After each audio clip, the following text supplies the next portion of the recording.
படிச்சுட்டு இருந்தப்போ அந்த வகுப்பு ஆசிரியர் எல்லார்கிட்டையும் நீங்க யாருடைய ரசிகை அப்படின்னு கேட்டாங்க. சில பேர் வந்து நான் மைக்கேல் ஜாக்சன் ரசிகை அப்படின்னாங்க, சில பேர் நான் ஆமீர் கான் ரசிகை அப்படின்னாங்க. நான் முத்தமிழ் அறிஞர் டாக்டர் கலைஞர் ஐயாவின் ரசிகைன்னு பெருமையா சொன்னேன். இன்னைக்கு ஒரு பெண்ணா இங்க நின்று பேசுறேன்னா அந்த தைரியம் எனக்கு வந்ததற்கு காரணம் கலைஞர் ஐயா தான். அப்பா காசுல வாழக்கூடாது, சுயமா சம்பாதிக்கணும் அப்படிங்கிற தைரியம் வந்ததற்கு காரணம் கலைஞர் ஐயா தான். சங்கிலிய உடைச்சிட்டு கனவுகள் பின்னாடி ஓடணும் அப்படிங்கிற தைரியம் வந்ததற்கு காரணம் கலைஞர் ஐயா தான். அதனால எனக்கு திமுக மேல இருக்கிற மரியாதை பத்தியும் கலைஞர் ஐயா மேல இருக்கிற மரியாதை பத்தியும் கழக தலைவர் திராவிட நாயகன் அவர் மேல இருக்கிற மரியாதை பத்தியும் எங்கள் மாவீரன், எவராலும் வீழ்த்த முடியாத மாவீரன் சேகர் பாபு ஐயா மேல எனக்கு இருக்கிற மதிப்பும் மரியாதை பத்தியும் என் மனசுல இருந்து பேசணும்னு நினைச்சேன். திமுகவின் வரலாறு எல்லாரும் படிக்கணுங்க. ஏன்னா திமுக வரலாறு படிச்சாதான் நமக்கு வெற்றினா என்ன, தோல்வினா என்ன, தியாகம்னா என்ன, மனித நேயம்னா என்ன, வாழ்க்கைனா என்னன்னு புரியும். எனக்கு என்ன பத்தி ஒரு புரிதல் வந்ததற்கு திமுகவின் வரலாறு தான் காரணம். என்னோட ஃப்ரெண்ட்ஸோட ரூம்லலாம் அப்போ நாங்கள் ஸ்கூல் டேஸ் காலேஜ் டேஸில் வந்து மைக்கேல் ஜாக்சன் போஸ்டர் இருக்கும், ஷாருக் கான் போஸ்டர் இருக்கும். என்னோட ரூமுக்கு வந்தீங்கன்னா தந்தை பெரியார் போஸ்டர் இருக்கும், எங்கள் அப்பா போஸ்டர் இருக்கும், கலைஞர் ஐயாவோட போஸ்டர் இருக்கும், கழக தலைவரோட போஸ்டர் இருக்கும். நான் காலேஜ் எல்லாம் படித்து முடிச்சுட்டு பிரசாந்த் ஹாஸ்பிட்டலில் ஊட்டச்சத்து நிபுணராக வேலைக்கு சேர்ந்தேன். கை நிறையா சம்பாதிச்சுட்டு இருந்தேன். ஆனால் என்னமோ தெரியலைங்க, ஒரு மன நிறைவில்லை, ஒரு தேடல் இருந்துகிட்டே இருந்தது. மக்கள் பணி செய்யணும் அப்படிங்கிற ஒரு தேடல் இருந்துகிட்டே இருந்தது. அப்போதான் சரி ஒரு சின்னதாக ஒரு தொண்டு நிறுவனம் ஆரம்பிக்கலாம். எங்கள் அம்மா பேர் மகேஸ்வரி, நாங்கள் மகின்னு கூப்பிடுவோம். மகிழ்மதி இயக்கம் அப்படின்னு சின்னதாக ஒரு தொண்டு நிறுவனம் ஆரம்பிக்கலாம். அந்த தொண்டு நிறுவனம் மூலமாக வறுமை கோட்டுக்கு கீழே இருக்கிற மக்களுக்கு இலவசமாக ஊட்டச்சத்து நிறைஞ்ச உணவு கொடுக்கலாம் அப்படின்னு ஒரு யோசனை ஒன்று வந்துச்சு. அந்த தொண்டு நிறுவனம் ஆரம்பிக்கிறதுக்கு முன்னாடி கழக தலைவரை ஒரு தடவை பார்க்கணுன்னு ரொம்ப ஆசையாக இருந்தது. உடனே என் ஃப்ரெண்டு கிட்ட சொன்னப்போ அவ ஆமாம்மா சிஎம் பார்த்துட்டு அப்படின்னா, அப்போ நம்ம ஆளுங்கட்சி கிடையாது. நான் உடனே சொன்னேன், நான் சிஎம் பார்க்கணும்னு சொல்லியே தலைவரை பார்க்கணும்னு தானே சொன்னேன். என் தலைவர் வந்து சிஎம் கிடையாது. என் தலைவர் நேற்று, இன்று, நாளை நான் உயிரோடு இருக்கிற வரைக்கும் நம்ம கழக தலைவர் தான் என் தலைவர். உடனே நான் செல்வி அம்மாக்கு ஃபோன் பண்ணேன். அவங்க தான் எனக்கு தலைவரை பார்க்கறக்கு அப்பாயின்மெண்ட் வாங்கி கொடுத்தாங்க. போய் உட்கார்ந்து கொஞ்ச நேரம் பேசினேன். அந்த கொஞ்ச நேரத்தில் எனக்கு அவ்வளோ மோட்டிவேட்டிங்காக, அவ்வளோ என்கரேஜிங்காக பேசினார்.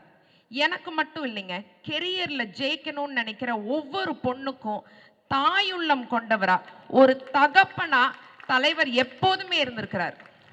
இப்போ சமீபத்தில் கூட வாடகை ஆட்டோ ஓட்டிட்டு இருந்த பெண்களுக்கெல்லாம் சொந்த ஆட்டோ வாங்கி கொடுத்துருக்கிறார். தலைவரோட புதுமை பெண் திட்டம், மகளிருக்கு பல திட்டங்கள். தலைவர் இஸ் a true feminist.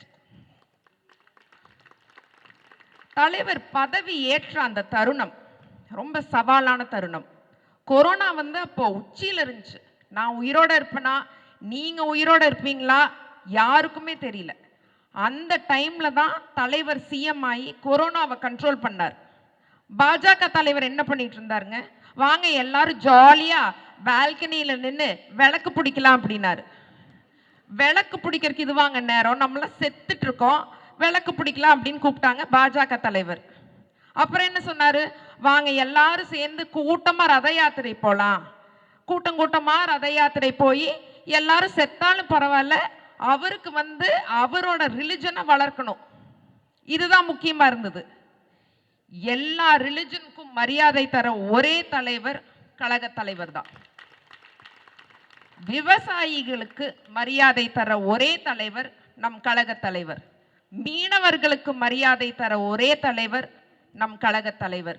ஆரோக்கியத்துக்கு மரியாதை தர ஒரே தலைவர் நம் கழக தலைவர். திராவிட மாடல் ஆட்சிதான் தமிழ்நாட்டை காக்கும். திராவிட மாடல் ஆட்சிதான் பெண்களை காக்கும். திராவிட மாடல் ஆட்சி தான் இந்த நாட்டை காக்கும். அடுத்து மாண்புமிகு அறநிலையத்துறை அமைச்சர் எங்கள் மாவீரர் சேகர் பாபு ஐயா அவர்கள், ஒரு மனிதன் எப்படி இருக்கணும் அப்படிங்கறதுக்கு ஒரு உதாரணம் சேகர் பாபு ஐயா அவர்கள். ஒரு மனித நேயவாதி, மிகவும் எளிமையான மனிதர், உழைக்கும் கரங்கள் கொண்ட ஒரு அற்புதமான மனிதர்.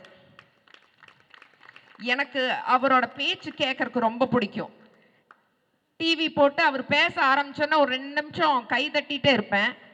அதுக்கப்புறம் எனக்கு கொஞ்சம் கவலையா இருக்கும், எங்க அப்பாவை பத்தி கவலைப்படுற மாதிரி. இவர் எப்ப சாப்பிடுவாரு, எப்ப தூங்குவாரு, ஓடிட்டே இருக்காரே அப்படின்னு நினைப்பேன். அந்த அளவுக்கு ஒரு கடுமையான உழைப்பாளி சேகர் பாபு ஐயா. I am truly proud and honored to talk about our honorable Deputy CM Udayanidhi Stalin sir. Udhayanidhi Stalin sir AC கேரவான்ல உட்கார்ந்துட்டு சொகுசு விமானத்துல ஃப்ரெண்டு கல்யாணத்துக்கு போற ஒரு போலி அரசியல்வாதி கிடையாது. He is a hardworking hero who believes in the principles of duty, dignity and discipline. மழை வந்தாலும் வெள்ளம் வந்தாலும் நமக்காக இறங்கி வேலை செய்வார். பாஜக அரசிடம் இருந்து தமிழ்நாட்டை காக்க வந்த மாமன்னன். அவரை எதிர்த்து யாரு எங்க நின்னாலும் டெபாசிட் போயிருங்க.